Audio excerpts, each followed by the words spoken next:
اعوذ باللہ من الشیطان الرجیم بسم اللہ الرحمن الرحیم السلام علیکم ورحمۃ اللہ وبرکاتہ۔ تمام دوستوں کو چینل کے اندر خوش آمدید کہتے ہیں۔ بات کرنے والے ہیں محبت کے بہت ہی پاورفل وظیفہ کے متعلق۔ انشاءاللہ تعالی بہت ہی زبردست آزمودہ وظیفہ آپ کو بتایا جائے گا۔ اس سے پہلے تمام احباب جو چینل پر نئے ہیں کائنڈلی چینل کو سبسکرائب کریں اور بیل آئیکن کو پریس کریں تاکہ آنے والی تمام ویڈیوز کی نوٹیفیکیشن آپ کو آسانی کے ساتھ مل سکیں۔ بات کرتے ہیں آج کے وظیفے پر۔ اگر کسی کے دل میں اپنی محبت پیدا کرنی ہو، کسی کو اپنے پیار میں بے قرار کرنا ہو تو آپ یہ وظیفہ کریں۔ انشاءاللہ تعالی آزمودہ وظیفہ ہے۔ جس سے بھی آپ پیار کرتے ہیں یا جس کو بھی آپ چاہتے ہیں انشاءاللہ تعالی اس کے دل میں بھی آپ کے لیے محبت پیدا ہو جائے گی، وہ بھی آپ کی محبت میں بے قرار ہو جائے گا۔ اللہ رب العالمین تمام امت مسلمہ کو ہر قسم کے وبائی مرض سے محفوظ فرمائے۔ جو لوگ بیمار ہیں، پریشان حال ہیں، اللہ رب العالمین ان کی بیماریاں، ان کی پریشانیاں دور فرمائے۔ اللہ رب العالمین ہر بے روزگار انسان کو اچھا روزگار عطا فرمائے۔ سمپل سا آسان سا وظیفہ ہے۔ 3 دن تک آپ نے یہ وظیفہ کرنا ہے۔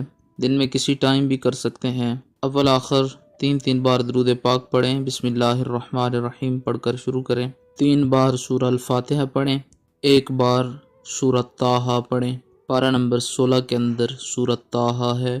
1 مرتبہ وہ سورہ مبارکہ پڑھنے کے بعد 1111 بار یا ودودو کا ورد کریں، اور جس کو آپ اپنی طرف جائز طریقے سے جائز رشتے کے لیے مائل کرنا چاہتے ہیں اس کی تصویر پر بھی پھونک مار سکتے ہیں، پانی پر دم کر کے بھی پلا سکتے ہیں، اس پر ویسے بھی دم کیا جا سکتا ہے۔ ہر قسم کے جائز رشتے کے لیے یہ وظیفہ بہت ہی ایفیکٹو ہے۔ انشاءاللہ تعالی بہن بھائی کا رشتہ ہو، میاں بیوی کا رشتہ ہو، یا کوئی اور جائز رشتہ ہو، فرینڈ شپ کا رشتہ ہو، انشاءاللہ تعالی برقرار اور بحال ہو جائے گا۔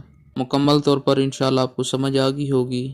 برائے کرم یقین کامل کے ساتھ کوئی بھی وظیفہ آپ کرتے ہیں تو انشاءاللہ تعالی اس کا رزلٹ آپ کو ملتا ہے۔ جس بندے کے دل کے اندر پہلے یہ بات چل رہی ہو کہ پتہ نہیں یہ وظیفہ اثر کرے گا یا نہیں کرے گا، کامنٹس کے اندر دوسرے لوگوں سے پوچھا جا رہا ہو کہ یہ وظیفہ آپ نے کیا ہے، آپ کو رزلٹ ملا ہے، تو اس میں یقین کامل نہیں ہوتا۔ آپ دل میں بس یہ یقین رکھا کریں کہ اس وظیفہ سے ہمیں فائدہ حاصل ہوگا، تو انشاءاللہ تعالی وہ آپ کے لیے فائدہ مند ثابت ہوگا، اس سے آپ فائدہ حاصل کر سکیں گے اور وہ آپ کے لیے افیکٹو ہوگا۔ مزید ویڈیوز اور اپڈیٹس کے لیے چینل کو وزٹ کریں، چینل کی ویڈیوز کو لائک اور شیئر ضرور کریں۔ السلام علیکم ورحمۃ اللہ وبرکاتہ۔